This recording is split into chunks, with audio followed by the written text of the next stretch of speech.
நம்ம சேனலில் வீடியோ போட்டோடனே உங்களுக்கு மெசேஜ் வரணும் அப்படின்னு நீங்கள் நினச்சிங்கன்னா ரைட் சைடில் இருக்கிற ரெட் கலர் சப்ஸ்கிரைப் பட்டனை ப்ரெஸ் பண்ணிக்கோங்க. அப்படியே பக்கத்தில் ஒரு பெல் சிம்பிள் வரும், அதையும் கிளிக் பண்ணிட்டீங்கன்னா உங்களுக்கு மெசேஜ் தவறாமல் வரும். சரி, வாங்க வீடியோக்குள்ளே போகலாம். வணக்கம் நண்பர்களே, நான் இப்போ சொல்ல போகிற பதிவு விழிப்புணர்வு பதிவு. ஒருத்தர் வெளிநாட்டிலிருந்து திருச்சி விமான நிலையம் வந்திருக்காரு தன்னோட சொந்த ஊருக்கு போகிறதுக்காக. அவருக்கு திருச்சி விமான நிலைய ஏர்போர்ட்டில் நடந்த சில உண்மை சம்பவத்தை தன்னோட ஃபேஸ்புக் பதிவில் பதிவிட்டிருக்காரு. அந்த வீடியோ இப்போ வைரலாகி வரவிட்டிருக்குது. சரி, திருச்சி ஏர்போர்ட்டில் அப்படி என்னதான் நடந்துச்சு அப்படின்னு சொல்லிட்டு வாங்க வீடியோக்குள்ளே போய் பார்க்கலாம். திருச்சி ஏர்போர்ட்டில் இறங்கி எல்லாவித நடைமுறையை முடித்து எனது லக்கேஜை எடுக்க போனால் எனது லக்கேஜ் மிஸ்ஸிங் ஆகிவிட்டது. நேராக ஏர்லைன் கவுண்டருக்கு நான் போனேன். என் கையில் இருந்த நான் விமானம் ஏறும்போது நான் கொடுத்த லக்கேஜுக்கு அவர்கள் ஒரு ஆதாரம் கொடுப்பார்கள். லக்கேஜ் ஆதாரம் காட்டி என்ன ஆனது என்று கேட்டேன். அவர்கள் தெளிவாக உங்கள் லக்கேஜ் இங்கு வந்துவிட்டது என்று சொன்னார்கள். நான் வந்துவிட்டது சரி, எனக்கு என் லக்கேஜ் கிடைக்கவில்லை, இப்போ நான் என்ன செய்ய என கேட்டேன். அவர்கள் இனி நாங்கள் பொறுப்பு இல்லை, ஏர்போர்ட் அத்தாரிட்டி தான் பொறுப்பு என்று சொன்னார்கள்.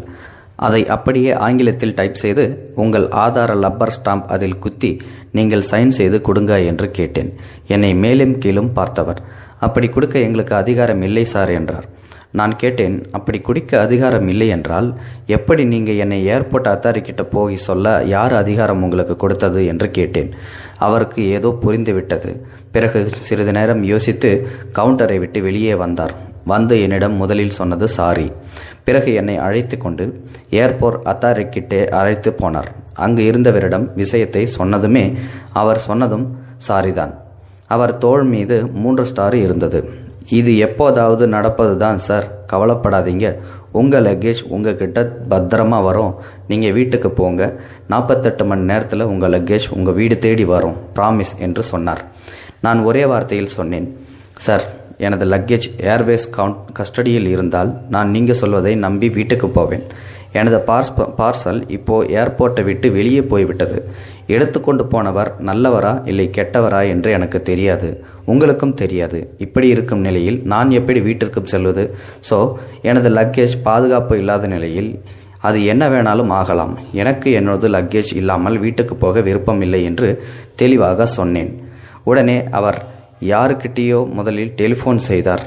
எனக்கு முதலில் வந்தது காஃபி. என்னை உட்கார சொன்னார்கள். பிறகு 5 பேர், 2 பெண் 3 ஆண் வந்தார்கள். வந்தவர்களிடம் அவர் எனது லக்கேஜ் ஆதாரத்தை காட்டி, இந்த லக்கேஜ் உங்களை தாண்டி எப்படி வெளியே போனது, நீங்கள் என்னத்தை செக்கப் செய்து வெளியே விட்டீங்க என இன்னும் சில மோசமான வார்த்தைகளால் 10 நிமிடம் திட்டி தீர்த்தார். பிறகு என்னை பார்த்து உங்கள் முடிவு என்ன சார் என்று கேட்டார். லக்கேஜ் வெளியே போய்விட்டது. லக்கேஜ் மதிப்பு எவ்வளவு, அதை தருகிறோம். எனது லக்கேஜ் மதிப்புள்ள காசு அந்த 5 பேர் சம்பளத்தில் பிடிக்கப்படும். இல்லை, 24 மணி நேரத்தில் உங்கள் இல்லம் நோக்கி வரும் என்று என்ன சொல்றீங்க என்று கேட்டார். நான் தெளிவாக முதலில் சொன்னதையே திருப்பி சொன்னேன். இது சம்பந்தமாக நுகர்வோர் கோர்ட் வழக்கு தொடுப்பேன் என்று கூறியதும் அவர்கள் உடனே பயந்து போய்விட்டனர். இன்னொரு போலீஸ் வந்து என்னை வெளியே அழைத்து வந்து, என்ன சார், அவர் யாரு, அவரிடம் போய் இப்படி பேசுறீங்க, இதுக்கு இடையே 3 மணி நேரம் ஆகிவிட்டது, உங்கள் குடும்பம் வேறு வெளியே காத்திருக்குது, நீங்கள் வீட்டுக்கு போங்க சார், உங்கள் லக்கேஜ் உங்கள் வீடு தேடி வரும் என்று சொன்னார். நான் மீண்டும் தெளிவாக கிளிப்பிள்ளைக்கு சொன்னது போல் சொன்னேன், எனக்கு என்னுடைய லக்கேஜ் வேண்டும் என்று. உழைப்பாளி படத்தில் வரும் ரஜினி எனக்கு என் ட்ரெஸ் வேணும்னு சொல்லுவார் பார்த்தீங்களா, அதே மாதிரி நானும் எனக்கு என் லக்கேஜ் வேணும் என்று சொன்னேன். மீண்டும் அவர்கள் டென்ஷன் ஆகிவிட்டனர். ஒரு நிமிடம் யோசித்தவர், இது சரிப்படாது, நீங்கள் உங்கள் மிச்ச லக்கேஜை உங்களை அழைக்க வந்தவர்களிடம் கொடுத்துட்டு வாங்க என என்னை ஏர்போர்ட்டை விட்டு வெளியே போக சொன்னார். நான் போக முடியாது சார், ஏன்னா ஏர்போர்ட்டை விட்டு வெளியே போனால் திரும்ப உள்ளே போக முடியாது, எனக்கு என்ன முடிவு சொல்லுங்க என்று கேட்டேன். அவர் போயிட்டார். நான் அங்கு இருந்த பெஞ்சிலேயே உட்கார்ந்து கொண்டேன். அடுத்த 5 நிமிடத்தில் ஒருவர் வேகமாக என்னை நோக்கி வந்தார். அவர்தான் நான் மேலே சொன்ன 5 பேருக்குமே ஹெட்டு. வந்தவர் முதலில் சொன்னதும் சாரிதான். பிறகு, சார், நாங்கள் சிசிடிவி வழியாக உங்கள் லக்கேஜை கொண்டு போனவரை கண்டுபிடித்து விட்டோம். அவரும் வேண்டுமென்றே உங்கள் லக்கேஜை தூக்கிக்கிட்டு போகலை, அவருடைய லக்கேஜ் இங்கே மறந்து போய் உங்களோட லக்கேஜை மாற்றி எடுத்துகிட்டு போயிட்டாரு. ஸோ அதனால் உங்கள் லக்கேஜ் திருடு போகலை. நாங்கள் அவர் முகவரியை கண்டுபிடித்து விட்டோம். அங்கு உள்ள லோக்கல் காவல் நிலையத்தை தொடர்பு கொண்டு நாங்கள் பேசினோம். அவர்களும் சொன்னார்கள், அவர் அந்த ஊர் தான் சார், கண்டிப்பாக கன்ஃபார்ம் செய்து விட்டோம் என்று சொன்னார்கள். 2 மணி நேரத்தில் லக்கேஜ் லோக்கல் காவல் நிலையம் போய்விடும். ஏர்போர்ட்டில் இருந்து அந்த ஊர் 100 கிலோமீட்டர். இப்போது நீங்கள் ஊருக்கு போங்க, நாளைக்கு வாங்க, லக்கேஜ் ஃபார்மாலிட்டி முடித்துட்டு எடுத்துகிட்டு போங்க என்று சொன்னார். நான் ஊருக்கு போக முடியாது என்று தெளிவாக சொல்லிவிட்டேன். வாக்கி டாக்கியால் அவர் தலையில் அடித்து கொண்டார். இப்படி ஒரு சனியனிடம் மாட்டிக்கொண்டேமே என்று. பிறகு என்னிடம் உங்களை அழைக்க ஆள் வந்திருக்கா என்று கேட்டார். ஆமாம் என்று நான் சொன்னேன்.